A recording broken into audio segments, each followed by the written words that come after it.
Dalam video ini saya akan memperkenalkan basic CorelDRAW untuk kalian, dan juga perlu digarisbawahi bahwa kalian sebetulnya nggak perlu tahu semua tools yang ada. Cukup tahu apa yang mau kalian bikin dan tools apa yang kalian perluin.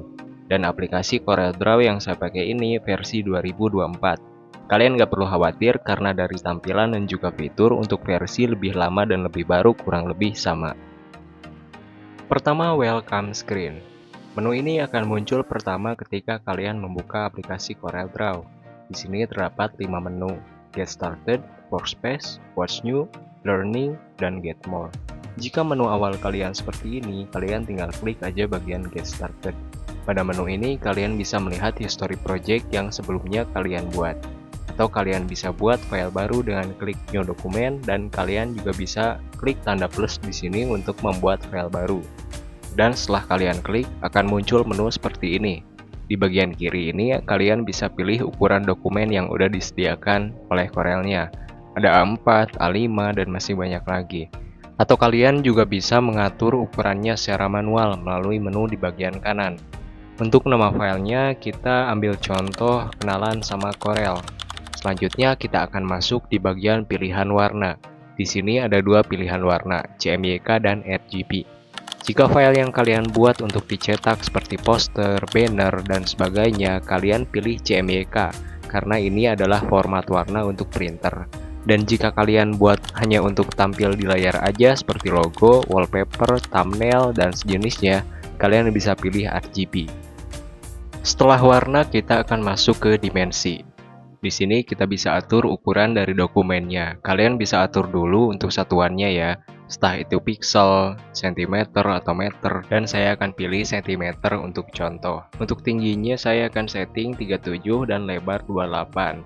Di pilihan orientation kalian bisa atur layoutnya, apakah ingin memanjang ke atas atau melebar ke samping.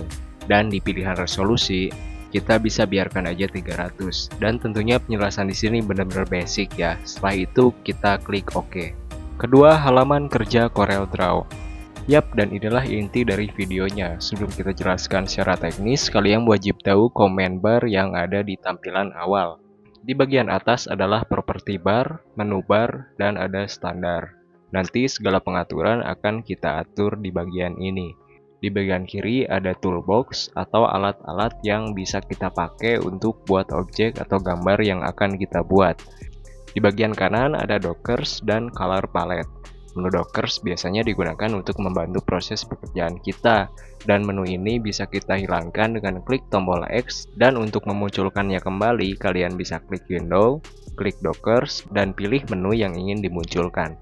Dan untuk color palette berfungsi untuk mewarnai objek yang nanti akan kita buat. Kita juga bisa menambahkan palette yang lain dengan klik menu window, klik color palette, dan nanti akan muncul di dockers. Setelah itu kita centang palette yang akan kita tampilkan. Di bagian bawah ada menu status bar dan history color. Di menu status bar kita bisa melihat warna objek dan warna line atau garis objeknya. Dan di bagian history color, warna yang sudah kita pakai nanti akan muncul di palette itu. Bagian 3, contoh project. Untuk contoh singkat, saya akan redesign logo Transformer dengan cara menggunakan objek kotak sebagai dasar, dan kita langsung ke step by step-nya. Pertama, import file ke Corel. Pergi ke menu bar, lalu klik file, klik import, dan pilih lokasi file kita download gambarnya. Lalu klik file, dan klik import, dan klik lokasi tempat akan kamu drop gambarnya. Setelah itu kita akan pergi ke toolbox, klik rectangle, lalu klik kiri dan tahan dari ujung ke ujung gambar yang akan kita buat. Pastikan semua bagian tertutupi. Lalu klik Shape Tool, klik kanan di area objek dan pilih Convert to Curve agar garis tadi bisa kita custom menggunakan Shape Tool. Titik yang ada di objek mewakili sudut objek tersebut, dan jika kalian ingin menambahkan sudut, kalian double klik di garis dan akan muncul titik baru. Lalu sesuaikan pola objek dengan gambar.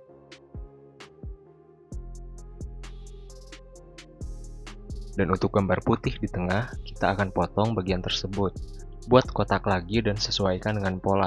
Lalu klik di objek pemotong, tekan Shift, dan klik objek kedua yang akan kalian potong. Setelah itu klik Trim. Lalu lakukan juga di objek yang satunya. Setelah terpotong, hapus semua objek pemotongnya. Lanjutkan di objek berikutnya.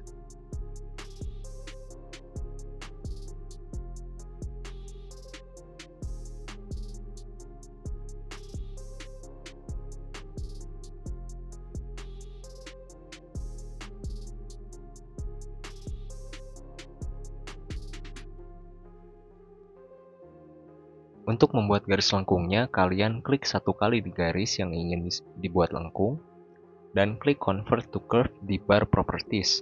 Akan muncul dua anak panah, dan kamu bisa atur dengan klik ujung panah, atau kalian klik dan tahan di garis dan sesuaikan posisinya sesuai pola. Dan gak kerasa setengah pola untuk projectnya udah selesai.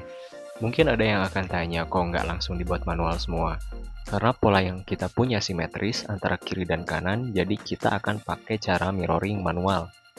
Caranya blok semua objek yang sudah kita buat, dan klik Weld di bar Properties untuk membuat semua objek menjadi satu.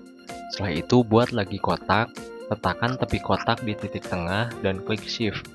Klik Trim, hapus kotaknya, lalu klik dan tahan di objek yang sudah kita potong tadi ke kanan sambil menekan Shift agar objek baru yang akan kita copy sejajar dengan objek search-nya. Setelah itu klik kanan dan lepaskan klik kiri yang dari tadi kalian tahan. Jika ketika kalian coba hasilnya nggak sama, kemungkinan ada yang kalian lewatin. Oke, lanjut klik mirroring horizontally, lalu tempelkan objek hasil kita copy ke objek pertama. Setelah itu tekan Shift dan klik di objek pertama dan klik Weld. Dan project redesign kita udah jadi. Jika dijelaskan step by step kayak gini ternyata cukup panjang dan bikin males. Tapi harusnya beda cerita sih kalau kalian tonton video ini sambil praktek. Dan coba absen yang berhasil dengan mengikuti step by step di video ini ya. Masukan dan juga kritikan kalian akan sangat berarti buat saya. Jadi jangan segan untuk tulis di komen. Dan mungkin cukup sekian untuk video ini. Untuk penjelasan komen bar secara rinci akan saya bahas di video berikutnya. Sorry banget jika kalian dengar suara mic bocor, editan yang kurang pas, terutama jika pembahasan di videonya kurang jelas ya. Mohon dimaklum, katanya percobaan pertama nggak akan langsung sempurna. Dan akan saya usahakan jawab di kolom komentar jika ada yang ingin ditanyakan. Akhirul kalam. Wabillahi taufiq wal hidayah. Wassalamualaikum warahmatullahi wabarakatuh. Semoga videonya bermanfaat.